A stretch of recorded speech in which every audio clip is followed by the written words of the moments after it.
네, 오늘은 신명기 강의 24번째 말씀, 하나님이 택하신 그곳으로라는 제목으로 하나님 말씀 함께 나누겠습니다. 오늘은 설교를 시작하기 전에 얘기를 하나 해볼까 합니다. 어느 건축가가 건물을 지었습니다. 건물을 지었는데 아주 아름답게 설계된 아파트였어요. 근데 건물이 다 이렇게 지어졌습니다. 외관도 아름답게, 또 인테리어도 아주 기가 막히게 다 됐어요. 그래서 입주를 시작했는데 입주한 지 얼마 안 돼 가지고요. 곳곳에서 문제가 생기기 시작합니다. 이제 건축하시는 장로님이시라 유심히 이제 듣고 계신 것 같아요. 어디든 이제 건물을 지으면 하자가 발생할 수 있죠. 근데 이게 심각한 거예요. 막 벽에 크랙이 생기고요. 바닥이 막 일어나더니 울퉁불퉁 울고요. 그다음에 창틀이 튀어나와서 이제 창틀도 안 맞게 됐어요. 왜 그럴까요? 왜 그렇게 됐을까요? 전문가를 불러보니까 이렇게 진단했습니다. 이거 완전 기초가 잘못됐습니다. 기초가 화려한 외관 뒤에 이 기초가 잘 안 되다 보니까 그게 다 뒤틀려 버리는 거죠. 이 기초라는 것이 굉장히 중요합니다. 한때 이제 순살 아파트라는 그런 좀 어떤 그런 아파트 얘기가 있었잖아요. 안에 제대로 된 그 철근이 개수대로 잘 들어가야 되니 그거 빼먹고, 또 콘크리트나 이런 것도 배합도 잘못돼 가지고 아파트가 뼈대가 없다 그래서 순살 아파트, 순살 치킨 이거 빗대서 순살 아파트라고 그렇게 얘기했던 그런 때가 있었는데, 그런 아파트들이 하자가 발생하게 되면 그렇게 막 뒤틀리게 되고 나중에는 사람이 살 수 없게 되죠. 굉장히 불안하지 않겠습니까? 기초가 그만큼 중요하다는 거죠. 왜 이야기를 시작하느냐 하면 오늘 신명기 이 12장의 말씀이 우리에게 이런 질문을 하고 있기 때문입니다. 당신의 기초는 어디에 세워져 있습니까? 당신의 예배는 어디에 세워져 있습니까? 우리가 앞서 신명기를 통해서 참 많은 얘기를 나누었습니다. 너무 많은 얘기를 나눠서 기억이 안 날 정도예요. 좀 그래도 한번 좀 되짚어 보면은 우리가 어떻게 사랑해야 되는지, 또 왜 그 말씀을 우리 마음판에 새겨야 되는지, 또 발로 물대는 삶이 아니라 왜 하늘을 보는 삶으로 우리가 살아가야 되는지, 또 그 말씀을 삶의 모든 자리에 그렇게 묶어야 되는지, 그런 얘기들을 우리가 계속 나눠왔거든요. 근데 오늘 12장에서 앞서 얘기했던 그 모든 것 이전에 가장 근본적인 질문을 오늘 12장에 와서 우리에게 던집니다. 너희의 예배는 어디에 세워져 있느냐? 너희는 하나님이 택하신 그곳에서 예배하고 있느냐? 여러분, 삶의 질서라는 것이 어디서부터 시작된다고 보십니까? 적어도 믿음 있는 저와 여러분들에게 던질 때 우리의 삶의 모든 질서는 예배의 질서에서 시작된다라고 저는 강하게 말씀드리고 싶습니다. 여러분, 오늘 말씀이 굉장히 강한 말씀입니다. 강조법도 굉장히 있었고요. 문체 자체가 아주 강렬합니다. 예배가 바르지 않으면 그 어떤 결단도, 어떤 말씀의 적용도 기초 없이 세워진 건물과도 같다고 얘기합니다. 예배가 안 된다면 아무리 우리가 위에서 수고하고 애쓰고 어떤 결단을 한다고 하더라도 예배가 안 되면 다 그것이 크랙이 가고 흔들리고 결국 무너지기 십상이라는 거죠. 자, 오늘 본문이 되는 신명기 법전, 그러니까 12장부터 26장까지 이 신명기의 내용을 신명기 법전이라고 부르는데요. 이 법전 안에서 오늘 이 12장은 첫 번째 장입니다. 사실 이것도 우연은 아닙니다. 그러면서 하나님께서 먼저 이 신명기를 통해서 우리에게 주시는, 12장을 통해서 먼저 주시는 메시지가 뭐냐? 예배를 먼저 바로 잡으라. 예배를 먼저 바로 세워라. 그래야 그 다음이 따라온다라고 우리에게 강렬하게 얘기하고 있습니다. 자, 오늘 이 예배, 우리가 어떤 곳에 서 있는가, 어떤 예배를 드리는가에 대해서 한번 묵상해 보도록 하겠습니다. 자, 오늘 본문을 보면은 아주 강도 높은 명령으로 시작을 하는데요. 자, 2절입니다. 2절을 같이 한번 읽어보겠습니다. 자, 시작. 너희가 쫓아낼 민족들이 그들의 신들을 섬기는 곳은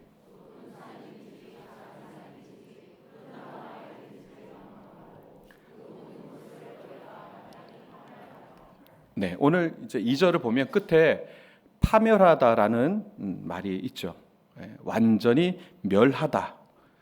히브리어로는 아베드 테아베둔이라고 하는데요. 사실 동사를 두 번이나 겹쳐서 사용한 아주 히브리어 내에서도 굉장히 강조하는 구문으로 볼 수 있습니다. 그러니까 그만큼 센 표현이다 이렇게 얘기하는 거죠. 자, 이거를 그대로 직역하면 이렇게 됩니다. 반드시 철저히 남김없이 없애라. 너희가 마땅히 파멸하여 이렇게 곱상하게 번역이 됐지만 직역을 하게 되면 그렇다는 겁니다. 너희가 반드시 철저히 남김없이 없애라. 그럼 뭘 없애라는 걸까? 3절이 그걸 쭉 나열하고 있는데요. 먼저 제단을 헐고 주상을 부수고 아세라 목상을 불사르고 조각한 신상을 찍으라. 이 모든 것을 멸하라. 어떻게 해요? 반드시 철저히 남김없이 없애라. 그리고 나서 4절에서 이렇게 선언합니다. 너희 하나님 여호와께는 너희가 그처럼 행하지 말아라. 이게 무슨 얘기입니까? 사실 이 단락의 핵심이거든요. 이방 신들을 예배하는 방식 그대로 하나님을 예배해서는 안 된다라고 얘기하는 부분입니다. 그것을 완전히 없애야 된다. 이 하나님 앞에 예배하는 것에 있어서 이러한 요소가 있다면 이거는 완전히 파멸시켜 버려야 된다. 우리가 형식이 아무것도 아니라고 하지만 아닙니다. 예배의 형식이 예배의 대상을 규정하기도 합니다. 그 당시 많은 이스라엘 백성들과 또 이방인들이 특히 이제 이스라엘 백성이 들어갈 가나안 땅에서의 제사와 예배가 굉장히 많았습니다. 수많은 신들이 있었으니까요. 그런데 그들이 그 우상과 신들을 섬김에 있어서의 그 방식을 철저히 배격하고 파멸할 것을 얘기합니다. 자, 여기서 이제 역사적 사실을 조금 검토해 봐야 되는데 당시 가나안에 예배 처소들이 있었습니다. 뭐 언급했던 산당, 오늘 산당, 그리고 높은 언덕, 나무 아래 이런 것들을 찾아서 거기서 그들이 예배를 드렸습니다. 자, 이 공통점이 뭘까요? 이거는요, 인간 스스로가 선택한 장소들이라는 그 공통점이 있습니다. 왜 그렇게 높은 언덕을 갔을까요? 그러니까 우리나라도 마찬가지로 종묘 사직 할 때요, 종묘가 있고 사직이 있잖아요. 사직이 이제 경복궁에서 저쪽으로 언덕 위에 사직동에 그 사직이란 곳이 있는데 옛날에 그렇게 뭐 거기서 제사를 드렸던 곳이잖아요. 높은 언덕에 있습니다. 산에 있습니다. 왜 그랬을까요? 하늘과 가까우니까. 어디가 하늘과 더 가까울까? 어디가 저 신들과 더 가까이 갈 수 있을까? 어디가 더 신성할까를 찾으니까 높은 산, 나무 밑, 큰 바위 밑 이런 것들을 찾아서 인간의 감각과 판단을 통해서 예배 장소를 결정한 거예요. 여러분들은 어디서 예배 드리면 좋습니까? 개척교회 가서 의자 몇 개 없는 그곳에 가서 아무도 예배하지 않고 인원이 없는 곳에서 예배하는 게 은혜 받습니까? 아니면 서울에 있는 뭐 큰 교회 가가지고 음향 빵빵하고 에어컨 시원하고 막 엄청난 그런 사운드가 나오는 그런 데서 이렇게 예배 드리면 어디 은혜가 더 되나요? 공주중앙교회가 제일 은혜가 되죠.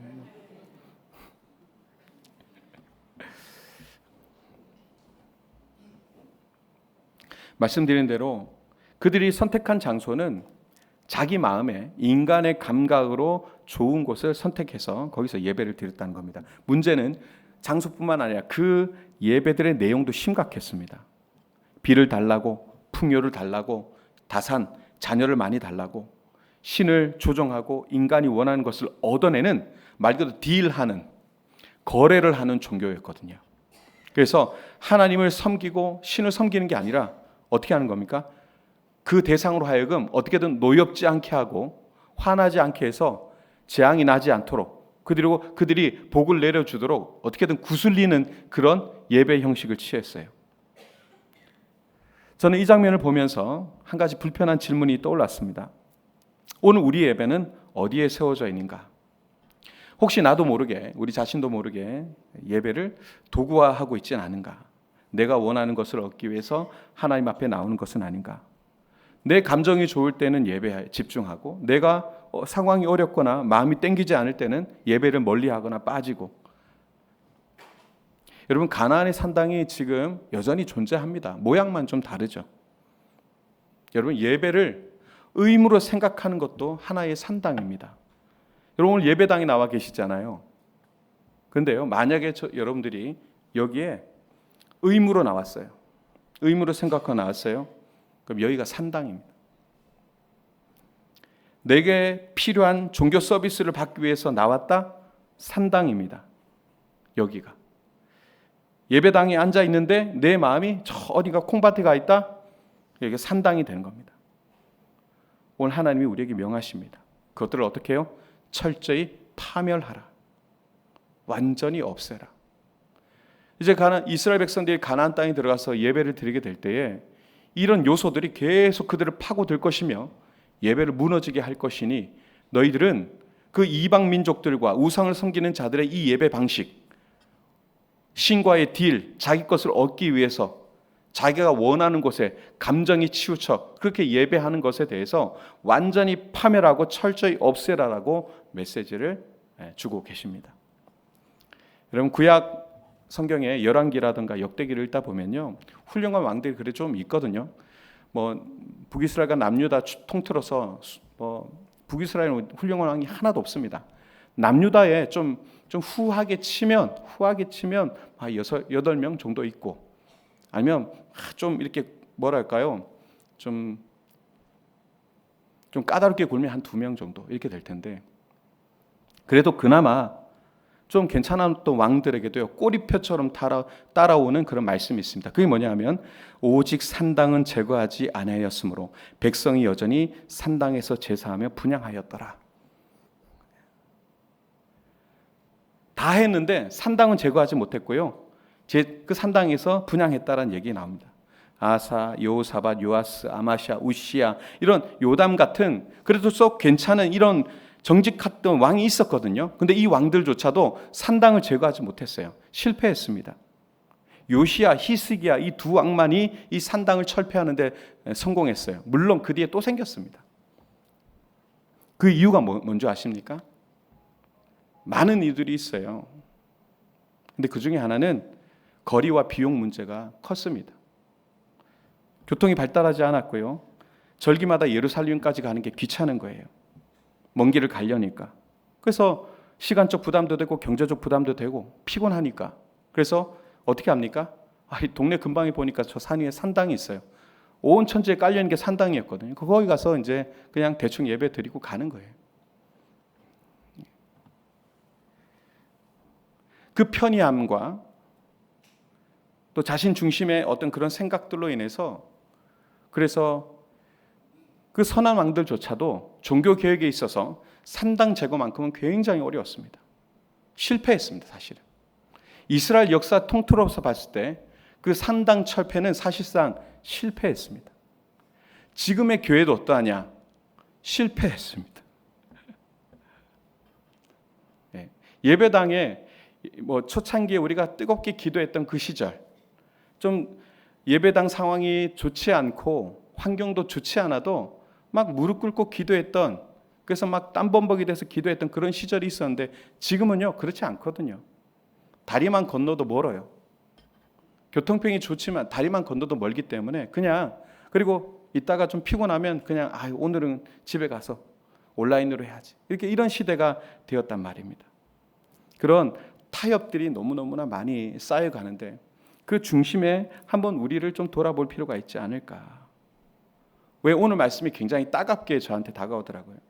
예배를 예배 아닌 것으로 자꾸 산당으로 만드는 많은 요소들이 너무 많더라고요. 이런 것들을 철저하게 파멸하라, 제거하라라고 오늘 우리에게 말씀하고 있습니다. 자, 그렇다면 이 예배를 제거한 자리에 그럼 무엇이 와야 될까요? 그 안에 제거했다면, 자, 5절을 보겠습니다. 같이 읽겠습니다. 시작. 오직 너희의 하나님 여호와께서 자기의 이름을 두시려고 너희 모든 지파 중에서 택하신 곳인 그 계실 곳으로 찾아 나아가서. 아멘. 자, 이 오늘 5절을 보면 두 가지의 이제 동시에 선언이 두 가지가 이루어지는데, 택하신 곳에서, 그 다음에 우리가 찾아가야 된다. 찾아 나아가서. 택하신 곳에 찾아가야 된다. 이 두 가지가 나옵니다. 먼저 하나님이 택하신 곳, 택하신다라는 곳은요, 이 신명기 전체에서요 21번 나옵니다. 굉장히 많이 나오죠. 하나님이 택하신 곳, 이브하르라고 하는 이 택하심. 여러분, 예배의 처소를 결정하는 주체가 누가 돼야 될까요? 21번이나 하나님이 택하신 곳이라는 말씀이 나왔다는 것은요, 우리의 처소는, 예배 처소는 아까 얘기했던 것처럼 어디 높은 곳, 하늘에 닿는 곳, 큰 바위 밑, 큰 나무 밑, 그게 아니라 인간의 감각과 판단으로 선택하는 게 아니라 하나님이 택하신 곳으로 가야 되는 것입니다. 예배 처소는 하나님이시라는 거예요. 예배의 처소를 결정하는 주체는 하나님이시다. 인간이 성스러워 보이는 장소를 찾는 것이 아니라는 겁니다. 하나님이 당신의 이름을 두시로 결정하신 그 곳에 가서 우리가 예배할 수 있어야 됩니다. 그 이름을 두시려고, 이 말씀도요, 이 신명기 예배 신학의 거의 핵심이라고 할 수 있는데, 하나님이 이미 그 이름을 두신다, 하나님의 이름이 거주한다, 이것은요 하나님의 임재가 그 장소에 집중된다, 이런 의미를 가지거든요. 여러분, 하나님이 온 우주를 초월하시는 분이잖아요. 우주 만물을 창조하시고 그 모든 것을 초월하시는 분이신데, 그 하나님께서 특정 장소에서 만나 주시겠다고 약속하는 거거든요. 그것이 놀랍지 않습니까? 그래서 내가 너희 가운데 거할 하면서 장막을 그들에게 허락하셨고 그곳에 임재하셔서 이스라엘 백성들과 함께 하셨잖아요. 그런데 이것이 나중에 요한복음에서 신약에 가서 완성이 됩니다. 그것이 뭐냐? 이게 중요한데 우리가 바라봐야 될 그곳이 바로 여기입니다. 요한복음 1장 14절 이렇게 되어 있습니다. 말씀이 육신이 되어 우리 가운데 거하심에.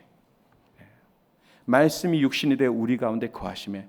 에스케노센, 몇 번 말씀드렸죠. 에스케노센, 거하시다. 이 말이 뭡니까? 장막을 치다, 이런 뜻이거든요. 구약에서 장막을 하나님께서 내가 거할 장소로 만들라고 하실 때 그 거한, 그 말과 요한복음에서 내가 거할 장막을 치다, 이 말과 같은 것입니다. 말씀이 육신이 되어 우리 가운데 거하셨다. 장막을 치셨다. 바로 이제 하나님의 이름이 거하시는 곳이 누굽니까? 예수 그리스도가 되는 것입니다. 그러니까 신명기가 가리키던 하나님이 택하신 곳이 이제 우리에게 인격으로 우리에게 다가오신 것이죠. 그것이 바로 예수 그리스도입니다. 자, 그러면 그것을 우리가 찾아가야 되겠죠. 두 번째, 찾아간다. 찾아간다는 말은요, 다라시라고 제가 앞서 한 22번째 강의 설교를 말씀드릴 때 가나안 땅을 살피신다라는 표현에 이 다라시라는 표현이 똑같이 쓰였거든요. 그때는 살피신다라고 이제 번역이 됐지만 오늘 여기서는 찾아가서, 그러니까 말 그대로 찾아가서 살핀다, 같은 뜻을 가지고 있어요. 다라시. 자, 이제 같은 단어가 반전에 대해서 나타나는데, 하나님이 우리를 살피시듯이 우리도 하나님이 계신 곳을 찾아가서 살펴야 된다는 것입니다. 살펴 찾아가야 된다는 겁니다. 그러니까 우연히 들리는 것이 아니라 의도적으로 찾아가야 되는 것이에요. 내가 원하는 곳에 가는 게 아니라 하나님의 마음이 어디 있고 하나님이 택하신 자리가 어디인지를 그걸 발견하고 거기에 가서 앉아 있어야 돼요. 그게 예배라는 겁니다. 의도적으로. 그런데 우리는 예배는 어떻습니까? 내가 원하는 곳, 내 마음에 드는 곳, 그것을 찾아가거든요. 네, 참된 예배는 하나님이 택하신 그곳에 우리가 찾아가는 것입니다. 그리고 7절이 나오는데요, 이게 오늘 아름다운 참 본문입니다. 같이 읽어보겠습니다. 시작. 거기서 너희는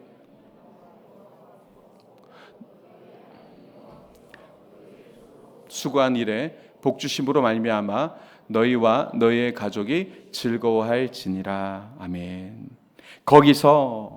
거기 곧 너희의 하나님 여호와 앞에서 먹고 너희의 하나님 여호와 앞에서 너희 손으로 수고한 일에 복을 주심으로 결국 어떻게 됩니까? 너희와 너희 가족이 즐거워할지니라. 예배자에게 주시는 결론입니다. 예배의 결론은 뭐냐? 즐거움입니다. 기쁨입니다. 여러분, 이게요, 왜 놀라운 사실이냐 하면 그 당시 고대 근동의 모든 종교는요, 두려움의 종교였어요. 아까 서두에 말씀드렸지만 그 종교는 전부 다 신을 달래는 종교였습니다. 신의 분노를 피해야 돼요. 그냥 잘못 보이면 막 재앙이 내리고요. 자식들이 태어나도 금방 죽고요. 그렇기 때문에 신에게 늘 제물을 바치는 그런 종교였습니다. 인신제사, 사람을 바치고 자녀를 바치는 그 몰렉과도 같은 신, 여러분 기억하시죠? 그런데요, 신명기가 선언하는 거예요. 그걸 다 파멸시켜버리라고. 진짜 예배는 그게 아니라 하나님께 드려야 할 예배는 그런 것들 다 파멸시켜버리고 하나님이 택한 그곳에 모여서 뭘 해라? 하나님 앞에 그 모든 것들, 앞에서 나야라 11절부터 시작 쭉 하나님 앞에 감사의 손을 다 드리고 결국에는 뭐 합니까? 즐거워하는 것. 여러분 감사 서원제, 여러분 그 오제사 7절기 공부하신 분들은 아시겠지만 특히 서원제, 감사제 이런 감사제의 내용, 화목제 이런 데 가보면요, 그 제물이 어떻게 합니까? 넉넉히 드립니다. 제물을 드리면 그걸 각을 뜨고요, 본래는 뭐 번제나 이런 거 드리면 싹 다 태워서 드리거든요. 그리고 제사장이 그 분깃을 가져갑니다. 그런데 화목제는 어떻게 했습니까? 그날 잔치예요. 다 나눠 먹습니다. 넉넉히. 그리고 하루 만에 다 먹어야 돼요. 엄청난 많은 걸 드렸는데 다 먹어야 되니까 누구까지 줄까요? 지나가던 사람 다 불러갖고 다 먹입니다. 길거리에 거지까지도 다 불러서 다 먹이는 것. 그것이 화목제의 은혜거든요. 그러니까 뭐가 됩니까? 하나님이 택하신 그곳에서 예배를 드릴 때 거기가 기쁨이 되는 거예요. 잔치가 되는 거예요. 잔치. 결국 예배는 잔치입니다. 하나님이 택한 그곳에서 이스라엘이 할 일은 뭐다? 잔치다. 우스마흐템, 기뻐하라, 즐거워하라. 여러분 이 단어가요, 오늘 7절 12절에 두 번 나옵니다. 여러분 우리 교회의 올해의 주제가 뭡니까? 언약 백성의 기쁨을 누리는 교회잖아요. 그죠? 이 기쁨 어디서 올까요? 기뻐하세요. 하하하. 뭐 그거 아니잖아요. 정신이 나간 것도 아니고. 뭐 웃음 치료, 저는 그게 감당이 안 되더라고요. 자, 지금부터 웃겠습니다. 하하하하. 막 이렇게 웃는데 이게 뭐 하는 거지? 뭐 생각도 들고. 근데 우리가 지금 얘기하는 이 기쁨은 뭐냐? 이 기쁨이 바로 이것입니다. 예배의 기쁨.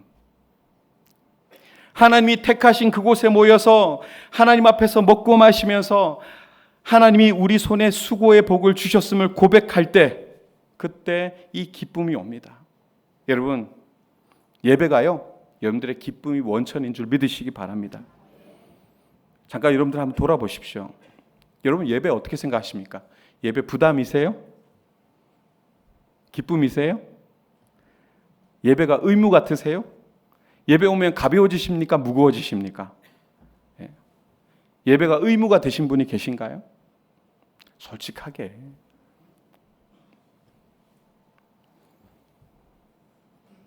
가끔은 주일 예배는 괜찮지만 수요 예배나 금요 예배, 새벽 예배 이렇게 볼 때는요, 가끔 여기까지 어떤 말이 나온지 아세요? 권사님 다 어디 가셨지? 다 졸업하셨나? 이런 생각 들 때도 있어요. 근데 제가 뭘 하지 않잖아요.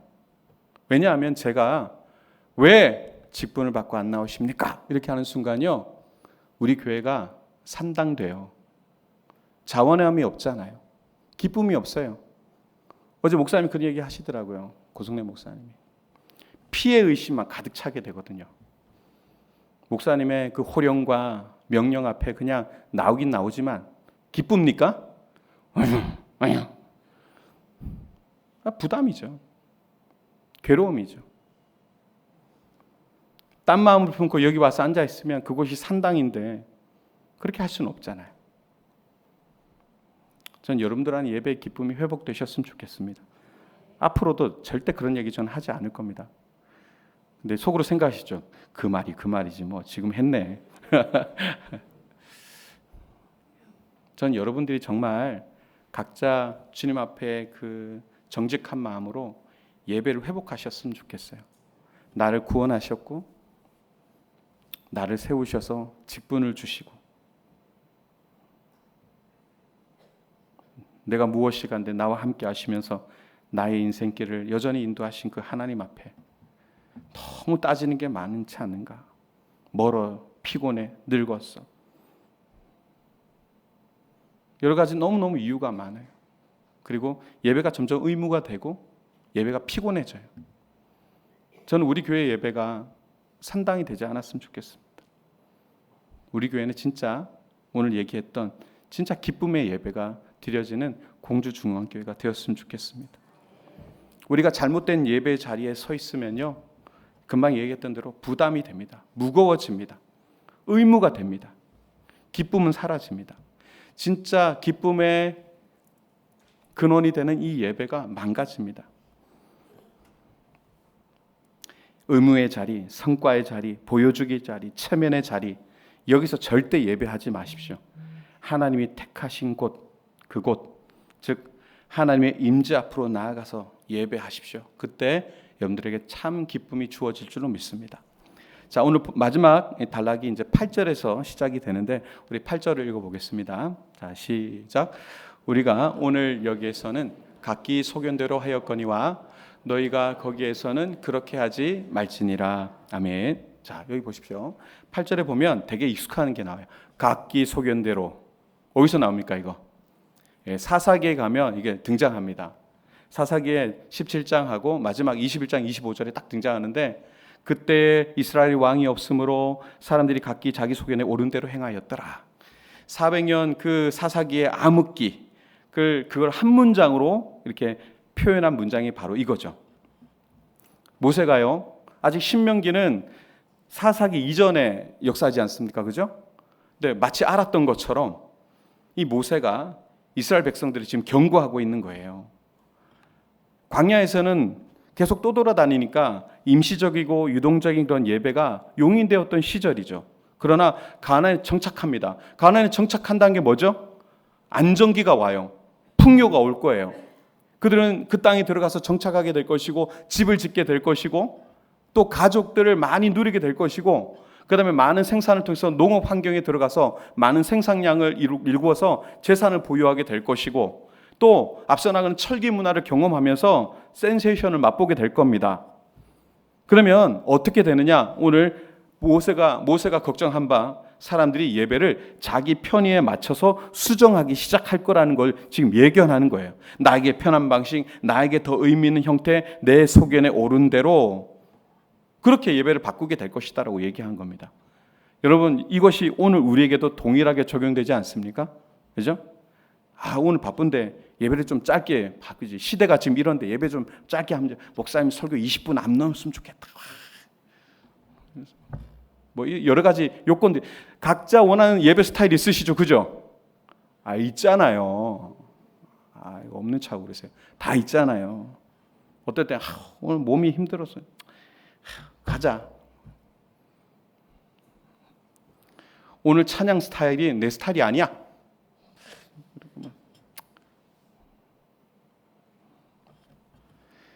오늘 목사님 설교 진짜 내가 다른 교회로 가야지. 뭐 이런 거. 여러분 그런 마음 있으시죠? 솔직하게. 어쩌면 이 생각들은 인간적으로 보면 정당하게 느껴지죠. 그러나 모세가요, 경고합니다. 예배의 기준이 내 소견에 놓이기 시작할 때요, 그때부터 산당이 세워지는 겁니다. 자, 이어지는 11절에서 이 대안을 제시하는데요. 11절을 같이 한번 읽어보겠습니다. 자, 시작. 너희는 너희 하나님 여호와께서 자기 이름을 두시려고 택하실 그곳으로 내가 명령하는 것을 모두 가지고 갈지니 곧 너희의 번제와 너희의 희생과 너희의 11조와 너희 손의 거제와 너희가 여호와께 원하시는 모든 아름다운 선물을 가져가고, 그리고 나서 이게 똑같이 반복되는 것 같지 않습니까? 12절에서 또 반복됩니다. 12절 중반에 이 표현이 나오죠. 12절 너희의 하나님 여호와 앞에서 즐거워할 것이요. 수미상관법 딱 위에서 얘기했던 걸 밑에서 다시 한번 반복합니다. 예배의 기준이 내 소견에서 하나님의 명령으로 이동할 때 그 자리에 뭐가 온다? 즐거움이 온다. 기쁨이 온다. 이게 역설입니다. 역설. 사실 우리 이렇게 생각하죠. 내 마음대로 내 뜻대로 될 때 더 기쁘다고 생각하죠. 내가 생각한 대로 스타일대로 바꿔봐. 제가 어느 한 장로님이요, 전에 있던 교회입니다. 새벽 예배 음악이 너무 마음에 안 드는 거예요. 이렇게 나오니까 마음에 안 든다는 거예요. 그래서 갑자기 한날 이제 예배위원장으로 돼가지고 갑자기 새벽 예배 이 음악을 틀어야 된다고 가지고 왔어요. 음악을 바꿨어요. 어떻게 된 줄 아세요? 권사님들에게 욕을 엄청 먹었어요. 왜 음악을 바꾸냐? 그 은혜 되는 음악을. 여러분, 다 음악이라는 게 주관적인 거예요. 정답이 어디 있습니까? 그리고 나서요, 진짜 일주일도 못 가서 다시 음악 도로 갖다 놨습니다. 여러분, 결정한다는 게 얼마나 어려운 일입니까? 자기가 뭔가 원하는 대로 딱 바꿔놓으면 되게 기쁠 것 같지만 그렇지 않습니다. 지금의 이 시스템을 갖추기까지, 이 교회가 여기까지 오기까지 여러분들은 답답한 그런 부분들이 있겠죠. 그러나 얼마나 많은 고민들이 있었겠어요. 얼마나 많은 민원들이 있었겠어요. 여기까지 오기까지. 근데 이걸 놓고도 민원이 넘쳐나겠지만, 그러나 여러분들이 그걸 함부로 손을 대거나 내 마음대로 하면 기쁠 거라고 생각하지만 절대 그렇지 않습니다. 가장 중요한 것은 하나님이 정하신 방식대로 나아갈 때 가장 기쁨이 임합니다. 여러분, 그런 환경과 그런 것들에 여러분 너무 휘둘리지 마십시오. 자, 오늘 14절 본문 전체의 결론입니다. 이걸 읽고 마치겠습니다. 14절 시작. 지파 중에 여호와께서 택하실 그곳에서 번제를 드리고 또 내가 내게 명령하는 모든 것을 거기서 행할지니라. 아멘. 자, 5절에서 시작된 여호와께서 택하신 곳, 그것이 또 마지막에 또 반복이 되고 있습니다. 여러분, 예배의 처음도 그리고 예배의 끝도 뭡니까? 하나님이 택하신 것, 하나님의 선택. 여러분, 내가 선택하는 예배가 아닙니다. 하나님이 선택한 그곳으로 하나님이 정하신 방식으로 나아가는 것, 그것이 뭐다? 예배다. 여러분, 오늘 이 말씀이 우리에게 다시 한번 묻습니다. 나는 지금 내 소견에 오른 대로 예배를 드리고 있는가? 아니면 하나님이 택하신 곳으로 내가 나아가고 있는가? 오늘 설교를 준비하면서 앞서 그 설교를 쭉 제가 한번 봤다 그랬잖아요. 지금까지 신명기의 말씀들을 굉장히 많이 나눴습니다. 앞서 한 17번째 강의 말씀부터 쭉 나열해 보면 내 힘으로 얻었다는 교만을 내려놓게 하는 것, 그리고 착함으로 하나님 앞에 서려는 착각, 그리고 반역의 역사 속에서 살아남게 한 그 중보, 모세의 중보에 대한 은혜, 또 깨진 돌판을 다시 교체하는 그런 하나님의 은혜, 이 20번째 강의 설교였고, 마음의 할례에 대한 21번째, 22번째 발로 물대는 삶, 지지난주에 이제 23번째 말씀을 삶의 모든 자리에 묶는 삶으로 우리가 초대받았습니다. 뭐 다 기억하실 줄 모르지만, 그러나 오늘 24강 24번째 이 말씀에서는요, 이 모든 것이 흘러나오는 원천에 대해서 얘기하고 있어요. 그 원천이 뭐냐? 바로 예배다. 앞서 이 모든 것들이 이 예배가 되지 않으면 다 무너집니다. 예배가 바른 자리에 있을 때 모든 것이 제자리를 찾습니다. 말씀이 힘을 갖게 됩니다. 관계가 회복됩니다. 삶의 방향이 잡힙니다. 기쁨이 회복됩니다. 반대로 예배가 흔들리면 이 모든 것들이 다 뒤틀어집니다. 말씀을 알아도 삶이 변하지 않아요. 교회 다녀도 영혼이 건조합니다. 많은 것을 해도 아무리 섬겨도 마음이 공허해요. 왜일까요? 기초가 흔들리니까, 예배가 안 되니까. 오늘 하나님이 우리에게 부르십니다. 내가 택한 곳으로 와라. 내가 택하신 곳, 이제는요 그게 지리적 장소가 아니에요. 어디입니까? 아까 말씀드린 정답 뭡니까? 아까 요한복음 4장에서 말씀드렸잖아요. 예수님께서 선언하셨습니다. 이 산도 아니요 예루살렘도 아닌 아버지께 참되게 예배하는 자들은 영과 진리로 예배할 때라. 영과 진리로 드리는 예배, 성령의 인지 안에서 말씀의 진리 위에서 드리는 예배, 그 예배가 회복될 때 예배는 기쁨이 되는 것입니다. 예수의 이름으로 나아가서, 자, 오늘 여러분 이제 자리를 나가실 텐데 한번 한 가지를 좀 생각해보고 나가시면 좋겠습니다. 나는 하나님 앞에 진짜로 나아가고 있는가? 예배당 안에 지금 앉아 있는데 다른 생각하진 않는가? 내 소견에 맞는 예배를 내가 찾고 있지는 않은가? 여러분, 예배가 만약에 여러분들에게 부담이 된다면 그 짐을 내려놓고 다시 시작해야 됩니다. 하나님이 택하신 그곳으로. 여러분, 지금 그 자리로 우리가 가야 합니다. 하나님의 당신의 이름을 두신 곳, 하나님의 임재가 약속된 곳, 그 공동체로 나아가야 됩니다. 그리고 앞서 얘기했던 7절의 말씀을 꼭 붙드십시오. 결국 뭐가 됩니까? 너희와 너희 가족이 즐거워할지니라. 여러분들이 기쁨과 즐거움이 회복되게 될 것입니다. 예배가 회복될 때 가정이 회복되고 삶의 기쁨이 넘치게 됩니다. 올 한 해 주제 뭐라고요? 다시 말씀 앞에 언약 백성의 기쁨을 누리는 교회. 언약 백성의 기쁨 어디서 온다고요? 예배입니다. 예배. 하나님이 택하신 곳에서 정하신 방식대로 하나님 앞에서 기뻐 예배하는 그런 저와 여러분 되시기를 주님의 이름으로 축원드립니다.